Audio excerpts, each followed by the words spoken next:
Bonjour à toutes et à tous et bienvenue sur le plateau de FSBK 360. Nous sommes actuellement sur le circuit de Carol pour la 6e étape du championnat de France Superbike. Et aujourd'hui, nous sommes en compagnie de Dorian Joulin, pilote en Supersport 300 et 2e au championnat. Bonsoir. Bonsoir à vous. Et également avec Marc Fontan, donc ancien pilote de Grand Prix, mais aussi team manager du FT Racing. Bonsoir. Nous allons parler du Supersport 300 et donc Dorian, pourquoi est-ce que tu as choisi de t'inscrire dans cette catégorie ? Alors je pense que le Supersport 300 c'est une bonne école pour commencer dans le monde de la moto. Il y a beaucoup de bagarres. Ça fait combien de temps exactement que tu es en Supersport 300 pour nous expliquer ? Ça va être ma 4e année. D'accord. Et donc Marc, toi tu as lancé plusieurs carrières. On peut prendre l'exemple de Régis Laconi, Olivier Jacques ou encore Sébastien Gimbert.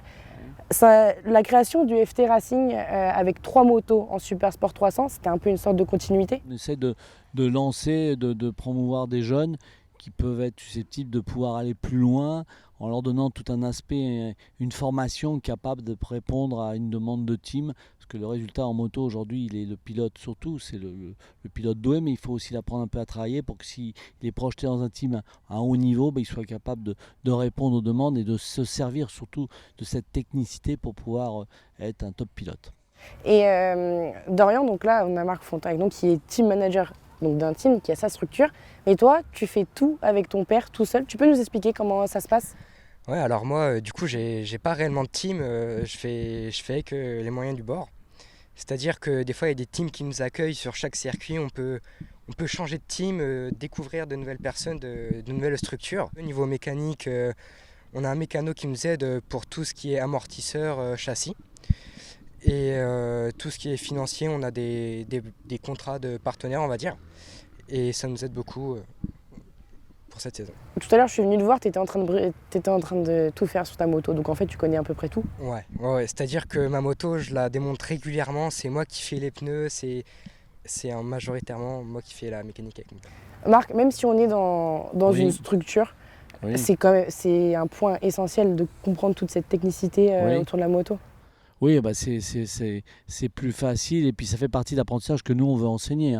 On a le résultat bien sûr, de toute façon, si on sélectionne des pilotes c'est qu'ils ont un don et les refaire travailler, je vous dis au départ, qu'ils puissent après être projetés dans une autre structure que la nôtre et être capables de répondre aux demandes et surtout se servir de ces structures-là pour pouvoir aller plus loin et progresser. C'est permettre à un pilote de pouvoir continuer, quelle que soit sa discipline, avec un savoir. Place désormais au reportage sur les wildcards distribués à Manicourt pour le World Supersport.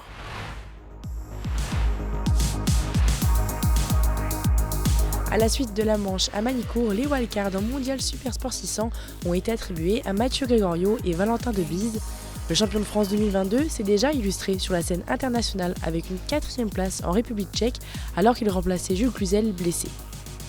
Tout le monde est là en 600, on voit que les grilles sont pleines parce que tout le monde veut cette wildcard, dont moi. Et voilà, le fait de d'avoir concrétisé, ça montre que le niveau championnat de France il est bon, au vu des résultats que j'ai fait à Most il y a 2 semaines. Le fait d'avoir passé toute cette année sur une Yamaha R6, je me sens quand même beaucoup mieux et beaucoup plus à l'aise à l'abord des courses du mondial.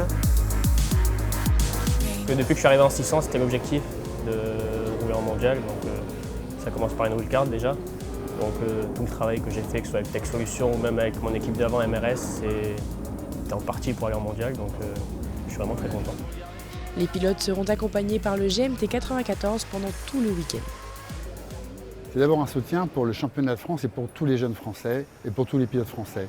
D'avoir cette reconnaissance, d'avoir une récompense quand on est leader d'un championnat ou champion de France.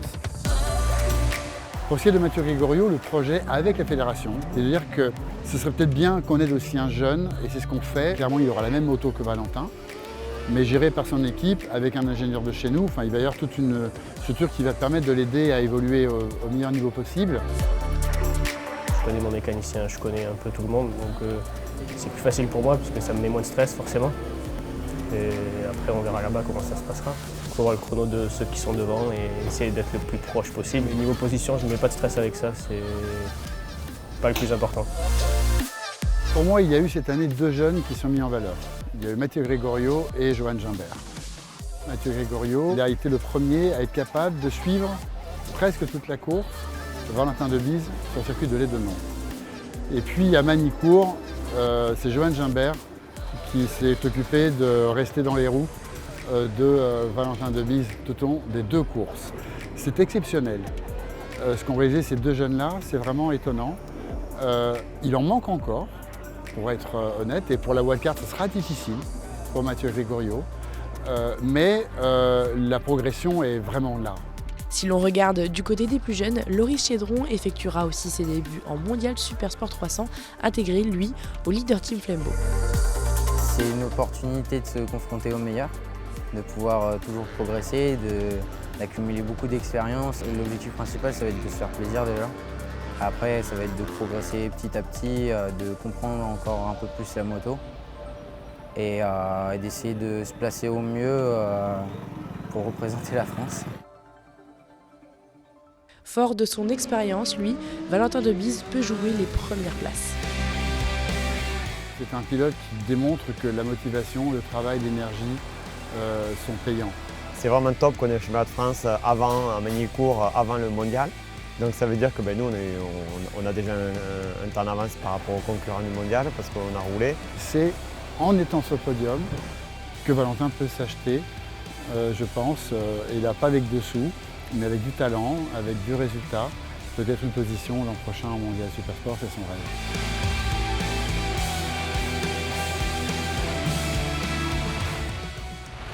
Marc, quand on voit la wildcard de Loris Chédron, est-ce que justement le Supersport 300 en France est une porte d'entrée pour le mondial? Oui, tout à fait, ça peut l'être, effectivement. On a pas mal de Français qui roulent sur des 300 mondiales. Pour Loris, c'est bien. Bon, après, vous savez que maintenant, il y a une réglementation assez stricte qui fait que les championnats vieillissent de plus en plus pour les pilotes. Qu'aujourd'hui, il faut avoir 16 ans pour avoir cette wildcard, donc il correspond aux critères parmi tous les pilotes qui sont en 300. Et voilà, il va l'avoir. Après, ça peut lui ouvrir la porte et se donner une aventure dans ces 300 mondiaux qui sont une catégorie assez disputée, très disputée. Dorian, tu es amené à te battre avec Loris, dont on vient de parler. La particularité du Supersport 300, c'est que vous battez en paquet. Tu peux nous expliquer un peu comment on appréhende une course? Alors, je pense que pour bien commencer sa course, il faut vraiment faire un bon départ. Et si on fait un bon départ, je pense qu'on peut déjà passer la première ligne. Et puis là, on commence à rentrer vraiment dans la grosse bagarre. Dans le premier virage, il va y avoir un gros paquet. Il faut oser y aller au freinage. Et puis après, tout va se jouer au long de la course. Analyser ce qu'ils font devant. Et puis faire gaffe aux adversaires derrière. Savoir s'ils ne remontent pas trop, où est-ce qu'ils pourront être dépassés. Et puis tenir la pression. Marc, on vient de parler de Loris Chédron, il y a aussi Enzo Damani dans ton team, donc qui est premier au championnat, mais aussi Célestin Mazzi qui se bat pour le titre en OGP. C'est un peu inédit quand même d'avoir 2 possibilités de chance pour le titre. Oui, tout à fait. C'est vrai que c'est fantastique à la fois, mais c'est mérité parce que les pilotes, quand ils ont une place, c'est qu'ils l'ont mérité et qu'ils sont des vrais guerriers, comme je dirais. Par contre, Célestin est un peu jeune, il a 12 ans et demi, il va faire 13 ans. On l'a pris cette année pour qu'il roule sans lui mettre de pression. Il y a des concours de circonstances qui font qu'il peut gagner, mais s'il peut gagner, c'est qu'il est à sa place. Enzo, c'est un peu différent. Il travaille, il est un peu plus. Enfin, il a 14 ans, hein. Mais je veux dire, il est méritant parce qu'il a remporté quand même beaucoup de manches, mais rien n'est fait. Dans tout le sport, tant que la saison n'est pas finie, on peut être sûr de rien. Donc il faut être vigilant, il faut être sérieux, puis il faut continuer à travailler. Et justement, donc on va voir les résultats du FT Racing ce week-end, mais aussi tes résultats avec le résumé des courses.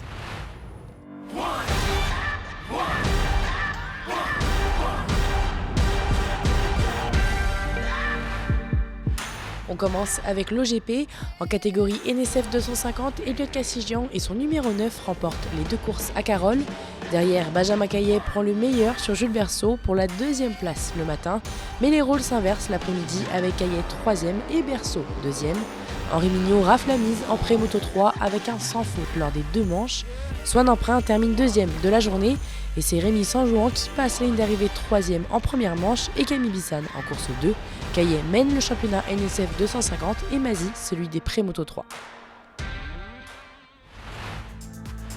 En assurant les points le matin de la 2e place et grâce à sa victoire l'après-midi, Enzo Damani soulève le trophée de champion de France Supersport 300. Luca Frier remporte donc la première course mais termine 10e plus tard. Cyprien Baby signe de belles 3e et 2e positions. Avec son numéro 26, Dorian Joulin complète le podium lors de la manche 2. Evan Pallier est le premier challenger le matin, alors qu'en deuxième course, c'est Théo Tauveron qui l'emporte. Avec 53 points d'avance, Enzo Damani s'assure donc le titre. En sidecar, le père et le fils Peugeot gagnent les 2 courses à Carole. Perilla et Cotchamp repartent deuxième du week-end. Le samedi, c'est le side 21 des Bouchers qui monte sur la dernière marche du podium et c'est Wissen et Salmon le dimanche.